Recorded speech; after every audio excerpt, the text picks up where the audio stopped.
Es tehmu cik oke ra? Masih. Ya kono didol goblok.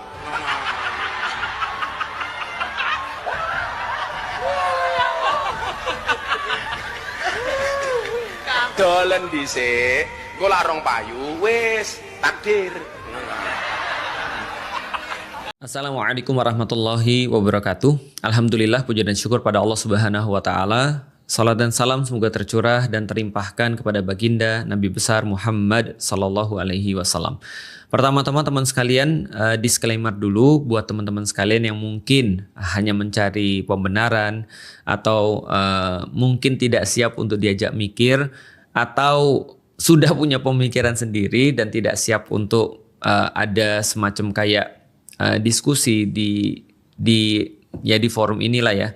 Saya sarankan nggak perlu untuk ngelihat video ini ya, karena saya menunjukkan video ini, saya membuat video ini untuk mengajak teman-teman sekalian berpikir lebih dalam, sehingga mungkin apa yang saya sampaikan mungkin nggak semua orang suka. Kita coba bahas tentang yang viral ini, tentang ini ya, penjual es teh di pengajian.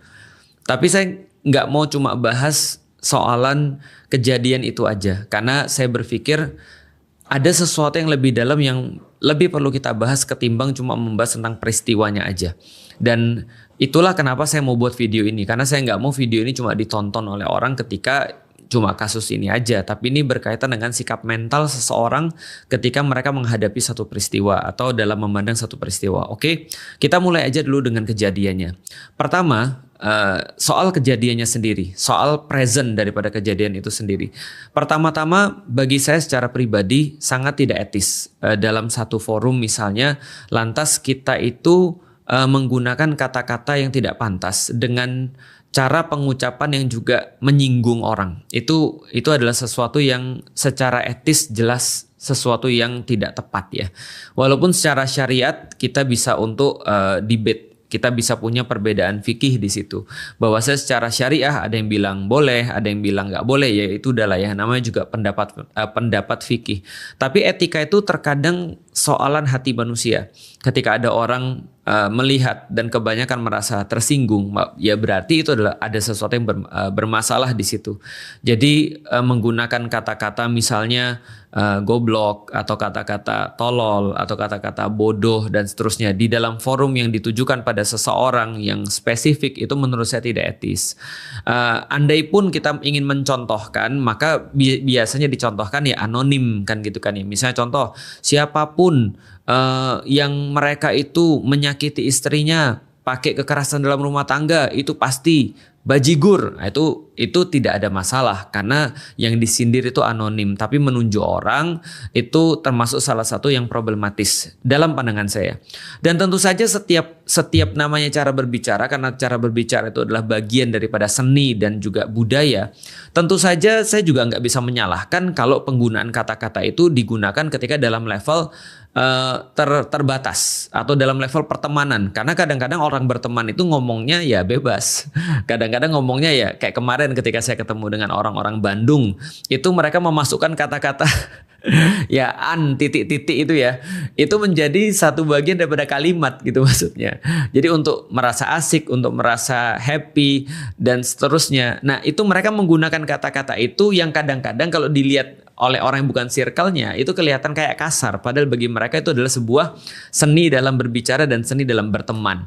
Nah, itu adalah salah satu perbedaan lagi. Artinya tadi balik lagi ya, walaupun tetap aja secara etis tadi ya, kalau dalam pengajian misalnya saya secara pribadi benar-benar mencoba untuk menghindari perkara-perkara yang tidak etis dalam kajian, apalagi tadi judulnya adalah kajian. Itu yang pertama. Nah, yang kedua, saya pengen bahas tentang masalah sebelum kejadian ini. Nah, ini adalah masalah pasnya yang coba untuk kita bahas dan kita coba untuk lebih in depth mengerti tentang kenapa ini bisa terjadi. Jadi gini ya, kalau saya nggak salah baca, saya membaca bahwasanya dalam kasus ini yang dimaksud di dalam kasus ini kan Gus Miftah. Gus Miftah itu dalam pengajian-pengajian yang lain dia juga sering memborong dagangan-dagangan orang. Jadi dia sering memborong dagangan orang yang datang ke pengajiannya, lalu kemudian dia ngabisin melariskan orang-orang yang jualan di sana. Nah, maka dari situlah muncul satu fenomena seolah-olah jadi kalau ada orang jualan datang ke pengajian Gus Miftah itu akan dibantu jualannya. Nah, saya melihat itu yang akhirnya menjadikan sebuah trigger bahwa ada seorang bapak-bapak, walaupun sekali lagi saya tidak mengatakan bahwasanya walaupun saya menceritakan latar belakang ini lantas jadi pantas untuk mengucapkan kata-kata tadi. Itu udah kita selesaikan di poin pertama. Poin keduanya adalah saya membahas kenapa fenomena ini bisa terjadi. Jadi kenapa ada bapak-bapak datang lalu kemudian dia berharap agar dagangannya laris di situ. Nah, ini adalah satu sikap mental yang dibentuk oleh kejadian-kejadian sebelumnya. Misal, ketika Gus Miftah melariskan dagangan orang, beliin misalnya minuman untuk orang-orang yang ada di pengajiannya, dan saya lihat juga itu banyak terjadi di tempat-tempat yang lain oleh ustadz-ustadz yang lain juga. Maka wajar ketika ada orang yang datang bawa dagangannya, dia berharap dilariskan. Dan menurut saya ini adalah sesuatu sikap mental yang juga kurang tepat. Artinya kita bisa untuk membahas sikap mental apa yang harusnya tepat. Karena ini menurut saya nggak tepat. Contoh kayak gini ya. Ada juga terjadi pada konten-konten creator yang lain. Mungkin teman-teman juga sudah tahu dan pasti menyadari. Ada banyak konten-konten creator yang lain yang menjadikan kesulitan sebagai komoditas.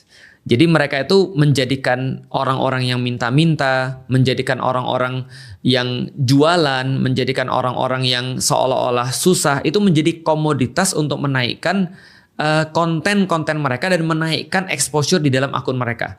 Misal ketika ada orang ngelihat, wah ini kalian lagi kesulitan ya, nih gue bantu gitu kan ya. Ini lagi susah lu ya, nih gue bantu. Atau nih gue ambil seluruh dagangan lu, satu gerobak gue beli deh, bagiin pada semua orang.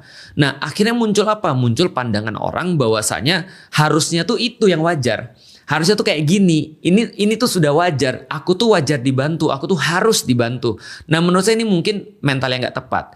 Kejadian pada konten-konten creator semacam ini bukan cuma satu atau dua orang, adalah orang-orang datang ke dia untuk minta bantuan.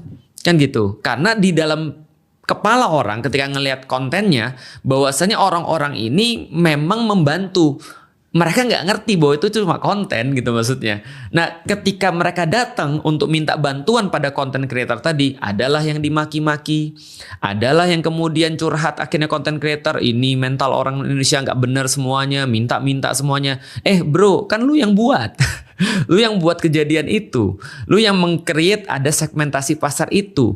Nah maka ketika orang-orang ini akhirnya menjadi berharap pada orang-orang yang membantu itu, jadinya kemudian di komen juga. Akhirnya dijadiin problematis juga. Padahal yang meng-create itu adalah justru para konten-konten creator yang tadi. Contoh misalnya ya, kayak gini nih.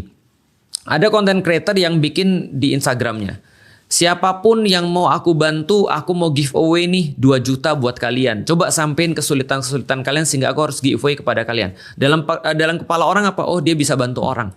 Maka dia mulai tuh DM-ini konten creator ini, gue perlu bantuan dong, dan segala macam. Terus dia baca, terus dia ngeluh, kok orang Indonesia gini ya, kok orang Indonesia mentalnya minta-minta ya, dan segala macam. Nah padahal ini yang dijadiin sebagai komoditas tadi. Nah itu adalah yang kedua. Kenapa ini bisa terjadi? Artinya yang saya khawatirkan ketika ada orang bereaksi berlebihan. Sekali lagi mungkin teman-teman juga nggak setuju, juga nggak ada masalah ya. Karena ini juga namanya diskusi.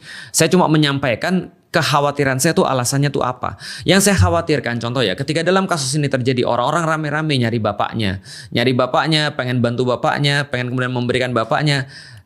Tapi bisa nggak sih kita berpikir bahwa hal ini justru akan menjadikan sesuatu yang lebih parah di esok harinya? Seolah-olah misalnya bahwa setiap orang harus dibantu. Nanti orang-orang akan bilang, kalau bapak-bapak tadi yang menjual es teh tadi dibantu oleh kalian mau untuk umrohkan misalnya, kalian mau untuk bantu dia misalnya, atau kalian mau untuk apa misalnya, lalu kenapa saya nggak dibantu? Padahal saya lebih susah daripada bapak-bapak tadi. Ada orang-orang nanti berpikiran demikian.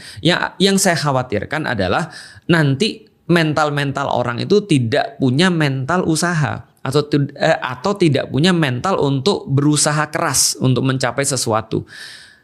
Sebagai seorang muslim, kita harus membantu orang. Tapi sebagai orang muslim juga, kita juga punya sebuah sikap mental untuk tidak menyusahkan orang lain. Jadi tidak menadah, tidak meminta-minta, dan seterusnya. Tapi di sisi lain juga kita harus membantu orang. Idealnya sih kita ngelihat orang sebelum dia minta bantuan, kita sudah bantu karena kita tahu mereka sulit. Idealnya seperti itu tadi. Tapi saya nggak pengen mental minta-minta ini juga, atau mental untuk berharap dikasihani orang, atau mental dia menunggu untuk dibantu sama orang. Saya juga nggak pengen mental ini ada di antara kaum muslimin, karena ini berbahaya juga. Sehingga nanti yang saya khawatirkan ada orang-orang yang ketika dia datang ke ustadz, dia merasa bahwa ustadz itu wajib untuk bantu dia. Gitu maksudnya. Kamu kan orang baik, kenapa kamu nggak bantu aku? Ini kenyataan. Saya pernah ketemu dengan seorang mualaf. Mualaf ini kemudian minta ketemu sama saya. Lalu kemudian dia ketika minta ketemu sama saya tuh waktu itu lagi Jumatan. Nah, lalu kemudian ya saya bilang dong, ya udah kita Jumatan dulu aja. Ketika kita Jumatan, pas saat itu khotib itu lagi ceramah tentang sedekah dan keutamaan untuk mengutamakan orang lain dibandingkan diri sendiri. Nah, jadi ihsar kepada orang lain, mengutamakan orang lain dibandingkan diri sendiri. Beliau cerita tentang, khotibnya ini bercerita tentang para sahabat yang mengutamakan sahabat yang lain, tentang bagaimana semangat mereka bersedekah, semangat mereka dalam memberi, bahwa Islam ini adalah agama yang memberi. Bagaimana penyesalan orang-orang yang tidak bersedekah dengan maksimal ketika di yaumil kiamat dan seterusnya. Nah, setelah itu mualaf ini ngomong dengan saya tahu sebenarnya mualaf ini perlu bantuan. Cuman kan tadi ya, kita tuh harus membantu dengan bijak. Dia bilang gini, saya mau ngetes ustadz ini. Ustadz yang tadi ngomong, tadi pengkhotbah tadi, saya mau ngetes. Kan dia kan ngomong tentang masalah memberi. Mau nggak dia memberikan harta dia bagi saya? Karena dia sudah berpendapat seperti itu. Nah, di titik itu kemudian saya bilang, bro, nggak gitu konsep di dalam Islam. Konsep di dalam Islam itu adalah seorang muslim itu tangan di atas lebih bagus daripada tangan di bawah. Artinya orang-orang yang punya itu akan berbagi, dan orang-orang yang nggak punya itu nggak akan minta. Jadi nggak serta-merta kita merasa bahwa orang harus bantu kita. Nggak gitu. Yang harus adalah kita harus bantu orang. Itu mental. Meskipun kita nggak punya uang, kita harus bantu orang. Meskipun kita nggak punya uang, kita nggak mau nyusahin orang. Itu adalah mental seorang muslim yang harusnya ada. Dan itu yang coba untuk saya sebarkan juga kepada orang-orang. Makanya saya bilang gini ya. Contoh misalnya ya. Ada orang-orang, ini juga saya alami. Ustadz, kita ini kan sama-sama orang yang dakwah ya. Kalau orang-orang dakwah kan harusnya saling bantu-membantu, karena kita seperti satu tubuh. Terus pakai dalil lagi gitu kan ya. Innallaha yuhibbul ladzina yuqatiluna fi sabilihi shaffan. Gitu kan ya, ka'annahum bunyanun marsus. Sesungguhnya Allah menyukai orang-orang yang kemudian berperang di jalannya, berjuang di jalannya dengan cara seperti bersatu, seolah-olah mereka seperti batu bata yang bersusun kan gitu kan ya, atau seperti bangunan yang bersusun. Artinya kita tuh kan satu tubuh, Ustaz. Rasul juga bilang kita satu tubuh. Nah, kalau kita satu tubuh, apalagi kita sama-sama orang dakwah, masa sih kita nggak saling membantu? Nah, ini tolong Ustaz, ini saya lagi ada anak-anak belum bayar sekolah, tolong Ustaz ini dibantu karena kita tuh satu tubuh. Saya bilang gini, dalil itu bukan untuk dieksploitasi untuk kepentingan sendiri, tapi sebenarnya untuk kepentingan orang lain, bukan untuk kita. Karena saya bilang, bro, mohon maaf, kalau saya punya anak, lantas anak saya terus kemudian saya nggak mampu untuk biayain sekolah, mohon maaf, saya akan berhentiin anak saya dari sekolah. Kenapa? Simple. Karena saya punya pilihan untuk anak saya sekolah atau tidak. Gitu loh maksudnya. Artinya ini penting banget soalan mental. Makanya kalau kita sekarang kemudian menunjukkan rame-rame untuk kemudian menolong bapak tadi, itu bagus. Cuma tolong dipikirkan caranya biar nggak memunculkan masalah yang baru. Karena nanti kalau semua itu terjadi, ini sampai kapan kita mau melakukan ini? Mau melakukan dalam tanda kutip so-called menjadi pahlawan ini mau sampai kapan? Kita nggak nyentuh akar masalahnya apa. Kalau setiap orang-orang miskin itu harus diurus oleh orang-orang muslim, itu juga bukan yang menjadi solusi yang diberikan di dalam agama. Karena agama itu memberikan solusi berdasarkan permasalahannya sendiri-sendiri. Artinya permasalahan kemiskinan yang ada di Indonesia, coba bayangkan berapa banyak, dan kezoliman yang terjadi di Indonesia, kalau semua diserahkan pada individu dan komunitas untuk bisa menyelesaikan permasalahan itu, maka itu nggak akan selesai, gitu maksudnya. Akhirnya inilah coba kita pikirkan, ingat ya, hal yang seperti ini tadi ya ketika Gus Miftah tadi bilang perkara-perkara yang mungkin nggak etis bagi kita, itu kita udah jelas bahwa itu adalah sesuatu yang tidak etis dan itu adalah sesuatu yang harusnya tidak dilakukan. Tapi kita harus tahu juga bahwasanya ini muncul daripada tadi sikap mental yang tadi, karena sudah terbiasa orang-orang diborong jualannya, sudah biasa diborong, terus kemudian dagangannya, mereka merasa setiap kali datang mereka harus dibantu penjualannya atau harus diborong penjualannya. Nah, ini mental yang nggak boleh ada. Kalau mental orang pengusaha seharusnya seperti apa? Ya udah, dia datang, dia berusaha dengan semaksimal mungkin. Kalau andaikan pada saat itu ustadznya mau membeli lalu kemudian untuk menggratiskan pada jamaahnya, berarti itu kebaikan daripada ustadznya, bukan sebuah kewajiban yang harus dilakukan. Jadi ini sikap mental juga harus saya kritik. Itu yang kedua. Yang ketiga, teman-teman sekalian, efek daripada kejadian ini. Efek daripada kejadian ini, orang bilang, nah itulah kenapa orang-orang tuh harusnya tidak dibodohi oleh agama. Saya bilang bukan dibodohi oleh agama. Agama itu sudah saya sampaikan dalam banyak sekali kesempatan, agama itu mencerdaskan. Agama itu mencerdaskan orang. Dan salah satu kemudian kualifikasi untuk orang beragama itu harus mikir. Ketika mereka mikir dikit aja, maka agama itu cocok bagi mereka dan agama akan mencerdaskan mereka.